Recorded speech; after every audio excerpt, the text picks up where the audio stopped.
છેલ્લા કેટલા સમયથી ચાલી રહેલા ઈરાન અને ઇઝરાયલના યુદ્ધને લઈને આપણા દેશમાં કેટલીક ચર્ચાઓએ જોર પકડ્યું છે અને તેમાં પાછું કેન્દ્રીય સરકારે પેટ્રોલ અને ડીઝલ પરની એક્સાઇઝ ડ્યુટી નાબૂદ કરી દીધી છે.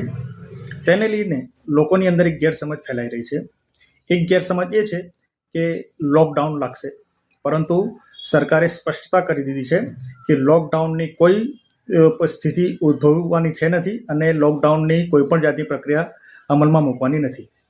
અને જે એક્સાઇઝ ડ્યુટી ઘટાડી છે તેના કારણે પેટ્રોલ અને ડીઝલના ભાવ ઘટવાના છે એવું લોકોમાં ચર્ચા થઈ રહી છે. પરંતુ આ એક્સાઇઝ ડ્યુટીને કારણે જે પેટ્રોલ ડીઝલ કંપની ઉપર જે ભારણ હતું તે ભારણ સરકારે ઓછું કર્યું છે, કારણ કે ક્રૂડ ઓઇલના ભાવ વધી ગયા હતા. એટલે એમાં પણ પેટ્રોલ અને ડીઝલની કિંમતમાં કોઈ ભાવ ઘટાડો થવાનો નથી અથવા તો વધારો પણ થવાનો નથી.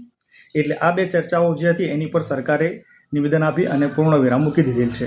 તેની દરેક જણે નોંધ લેવી.